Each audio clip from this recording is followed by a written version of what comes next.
এ ভাই ওঠ, সবার সেহরি অর্ধেক খাওয়া হয়ে গেছে, এখনো পরে ঘুমাইলে আর রোজা রবি কবে? 5 মিনিট একটু ঘুমাই ভাইও, তুই যেই খাইয়ে মুই খামু হনে, বুঝলি তোর উপরে শয়তানে আসর করছে। লা হাওলা ওয়ালা কুওয়াতা ইল্লা বিল্লাহ। উড়ছি খারা সবাই উড়ছে, আয় মোরে দুলনাই দেরিলেই গুল্লায়, তোরাও কি গুল্লায় আয় হন। তুই যাইয়া ক কি মায়েরে বাদ্যুগ বাইরে থুইতে, আমি এমন আছে না খাইয়াও রইতে পারি, রোজা কইতে পারি না। আর আওয়ার সময় একটু বেরাসটা পেশ দিয়ে লই আইস। ওরে ঘুম রে, মাথা ঘুরায়, মাথা খাড়া করতে পারি না।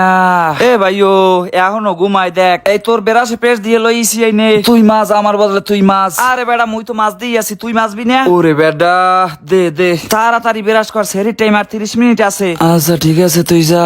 ওই দেখ কেমনটা লাগে, বেরাসটা মহিল এই হুইয়ে রইছে। এ ভাইও তুই কি রোজা রবি না? হয় রোজা রমু না, মুই নেট করে হইছি, মোরে মনে হয় শয়তানে অচেতন করে রাখছে। আরে বেড়া তুই একটু আমার একটু আগে ডাক দিবি না? এখন এই 15 মিনিটের মধ্যে কেমনে ভাত খামু হানে, যাক 2 নেলা খাইতে পারলেও হেয়ে খাইয়ে রোজা থাকমু ইনশাআল্লাহ। মোর ভাতই খেতে মরলাই না বেড়া, একই পেটে যাইবে একটাও। দুধ খেলা আছে আয় দর, আর কয়টা ল, এই কয়টা খাইয়ে রোজা রবি কেমনে? খাইতে না মরলাইলে ওজোর করে খামু, রোজা তো আমার রইতেই হইবে, কারণ সারা বছরই তো খাইছি, একটা মাস আর দিনে না খাইলে কি ও ভাই এমন হইবে। ছোট ভাই কয় ভাই ও বিড়ির কথা মনে পড়বে না? তুই যে বিড়ি খোর হইয়ে বিড়ি না খাই থাকতে পারবি?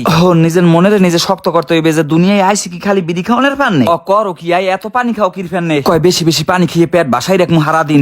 ল উজু করতে ল, নামাজ পড়তে যাইতে হইবে। আরে ভাই ও রোজা রইলি তো আবার নামাজ পড়ার কি দরকার? হারা দিন না খাইয়ে কষ্ট করে রোজা থাকমু, হেইতেই তো ইয়ে যাইবে। আহারে নির্বোধ হন, হারা দিন তুই না খাইয়ে কষ্ট করে রোজা থাকবি, হেইতে আদা হইবে তোর 1 ফরজ, আর 5 ওয়াক্ত নামাজ পড়লে তোর আদা হইবে 17 ফরজ।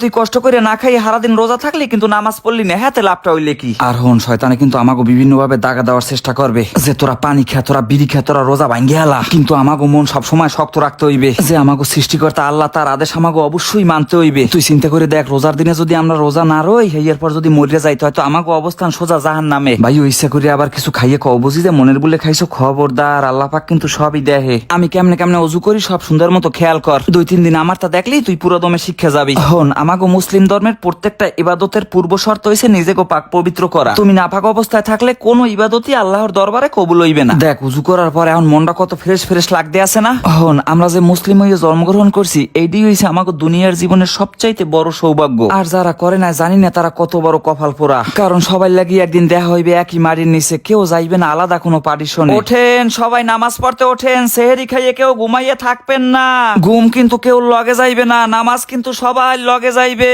লা ইলাহা ইল্লাল্লাহ, লা ইলাহা ইল্লাল্লাহ, লা ইলাহা ইল্লাল্লাহ। হাসরের মালিক যেই আল্লাহ, দুনিয়ার মালিক সেই আল্লাহ। ইল্লাল্লাহ ইল্লাল্লাহ, লা ইলাহা ইল্লাল্লাহ।